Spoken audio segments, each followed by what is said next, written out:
नमस्कार दोस्तों, जय श्री कृष्णा, राधे राधे। आज मैं आपके लिए मोक्षदा एकादशी की व्रत कथा लेकर आई हूँ। प्राचीन गोकुल नगर में एक वेखानस नाम का एक राजा राज्य करता था। उसके राज्य में चारों वेद के ज्ञाता ब्राह्मण रहते थे। रात्रि को एक दिन राजा ने अपने स्वप्न में अपने पिता को नरक में पड़े देखा। उनको स्वप्न में देखकर बड़ा आश्चर्य हुआ और प्रातःकाल होते ही ब्राह्मणों के सामने अपने स्वप्न की सब कथा कहने लगा। हे ब्राह्मण, रात्रि को मैं अपने पिता को नरक में पड़े देखा और उन्होंने मुझसे कहा कि हे पुत्र, मैं अब नरक भोग रहा हूँ, मेरी यहाँ से मुक्ति करा दो। जब से मैंने उनके वचन सुने हैं तब से मुझे चैन नहीं है। मुझे अब राज्य, सुख, ऐश्वर्य, हाथी, घोड़े, धन, स्त्री, पुत्र आदि कुछ भी सुखदायक प्रतीत नहीं होते हैं। मैं अब क्या करूं? कहाँ जाऊं? इस दुख का कारण मेरा शरीर तप रहा है। आप लोग मुझे किसी प्रकार का तप, दान, व्रत आदि बतावें जिससे मेरे पिता को मुक्ति प्राप्त हो। राजा के ये वचन सुनकर ब्राह्मण बोले, हे राजन, यहाँ से करीब ही वर्तमान, भूत, भविष्य के ज्ञाता एक पर्वत नाम के मुनि रहते हैं। आप यह सब बातें उनसे जाकर पूछ लीजिए, वे आपको इसकी विधि बता देंगे। राजा ऐसा सुनकर उस मुनि के आश्रम पर गया। उस आश्रम में अनेकों शांत चित्त योगी और मुनि तपस्या कर रहे थे और उस समय चारों वेद के ज्ञाता पर्वत मुनि दूसरे ब्राह्मणों के सामने बैठे थे। राजा ने जाकर उनको दंडवत प्रणाम किया। मुनि ने उनके राज्य की कुशलता पूछी।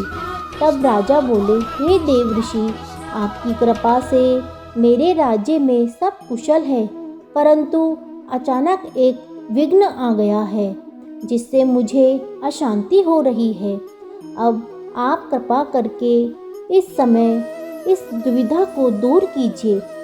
ऐसा सुनकर पर्वत मुनि ने एक क्षण के लिए अपनी नेत्र बंद कर लिए और भूत भविष्य के विचार करने लगे। फिर बोले, हे राजन, योग बल के द्वारा मैंने तुम्हारे पिता के समस्त कुकर्मों का ज्ञान प्राप्त कर लिया है।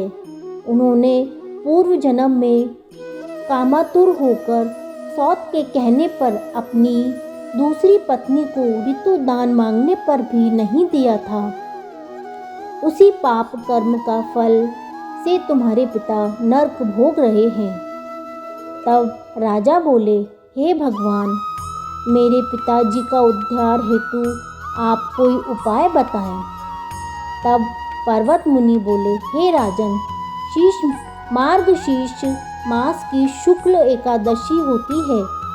उस एकादशी का उपाय आप उपवास करके और अपने उपवास का पुण्य अपने पिता को संकल्प छोड़ दें। उस एकादशी के पुण्य के भाव से अवश्य ही आपके पिता को मुक्ति मिलेगी। मुनि के वचन सुनकर राजा अपने राज्य में आ गया और मोक्षदा एकादशी का उपवास किया। उस उपवास के पुण्य को राजा ने अपने पिता को दे दिया, अर्थात संकल्प छोड़ दिया। उस पुण्य के अभाव से राजा के पिता को मुक्ति मिली और स्वर्ग में जाते हुए अपने पुत्र से बोले, हे पुत्र, तेरा कल्याण हो। यह कहकर स्वर्ग चले गए। मार्गशीर्ष माह के शुक्ल पक्ष की मोक्षदा एकादशी को जो व्रत करते हैं उनके समस्त पाप नष्ट हो जाते हैं और अंत में स्वर्ग लोक को जाते हैं। इस व्रत से बढ़कर कोई मोक्ष देने वाला दूसरा कोई व्रत नहीं है। इस कथा को सुनने व पढ़ने से वाजपेयी यज्ञ का फल मिलता है और मोक्ष देने वाला चिंतामणि के समान होता है। अगर आपको मेरा ये वीडियो पसंद आए तो आप मेरे चैनल को सब्सक्राइब करें, लाइक करें, शेयर करें।